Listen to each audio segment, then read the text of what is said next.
సంక్రాంతికి రిలీజ్ అయ్యే సినిమాల పోటీ తప్పించడానికి ఫిల్మ్ ఛాంబర్ ప్రయత్నిస్తోంది. ఫిల్మ్ ఛాంబర్ అధ్యక్షుడు దిల్ రాజు 5 నిర్మాతలతో సమావేశమయ్యారు. వారితో సంప్రదింపులు జరిపారు. సంక్రాంతి బరి నుంచి తన సినిమా వాయిదా వేశానని, నిర్మాతలు ఎవరూ తగ్గకపోతే అన్ని సినిమాలు విడుదలవుతాయన్నారు. వెనక్కి వెళ్లే వాళ్లకు న్యాయం జరుగుతుందని తెలిపారు. ఈ సంక్రాంతికి రిలీజ్ కాబోతున్న సినిమాల గురించి మొన్న ఛాంబర్లో అందరు ప్రొడ్యూసర్లతో మీటింగ్ చేయడం జరిగింది. సో అందరు ప్రొడ్యూసర్లకు చెప్పడం జరిగింది.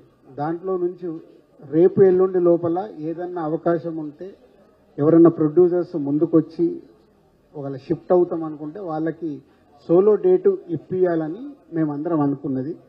పోతే అందరు ప్రొడ్యూసర్లకు మాకు ఎలా ఉంటుందంటే, ప్రొడ్యూసర్స్ దగ్గర నుంచి ప్రతి ఒక్కరికి సంక్రాంతికి రిలీజ్ చేసే ఏదో అద్భుతాలు జరిగిపోతాయి మా సినిమా కానీ ఆశలో బతుకుతాం మేము.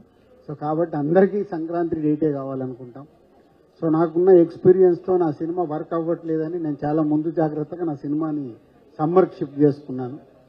సో అలాగే ఎవరైనా ప్రొడ్యూసర్స్ ముందుకు వస్తే అది జరుగుతుంది. సో 5 ప్రొడ్యూసర్లకు న్యాయంగా, పెద్ద సినిమా అయితే గుంటూరు కారం ఎప్పుడు అనౌన్స్ చేశారు కాబట్టి వాళ్ళు వచ్చేస్తారు. అలాగే అదర్ 4 ప్రొడ్యూసర్స్కి ఎక్స్ప్లెయిన్ చేయడం జరిగింది, ఎవరన్నా ఒకరిద్దరు వెళ్తే బాగుంటుంది అని. సో రిజల్ట్ చూద్దాం, దాని మీద వాళ్ళకు సోలో డేట్ ఇప్పించడానికి ప్రయత్నం చేస్తాం. అది ఛాంబర్ ద్వారా వేరే సినిమాలు రాకుండా సోలో డేట్ అకామిడేట్ చేపిద్దామనే ప్రయత్నం. సో అన్ని సినిమాలకు న్యాయం ఎప్పటికీ జరగదు. ఎవరో ఒకరికి అన్యాయం కాదు, ఎవరో ఒకరికి తక్కువ థియేటర్లు పడతాయి. నిజంగా సినిమాల విషయం ఉందనుకో, సంక్రాంతి తర్వాత ఆ సినిమానే పైకి వెళ్తుంది. సో ఇది మీరు హిస్టరీ చూసుకుంటే ఎప్పుడు అలాగే జరిగేది. 5 రాకుండా ఉంటే బాగుంటుంది అనేది మా పెద్దలందరి ఆలోచన. దానికి అందరిని పిలిచి మాట్లాడడం. They are waiting. ఒక్కరి దాంట్లోకి జరిగినా ఇంకొకళ్ళకి బెనిఫిట్ అవుతుంది.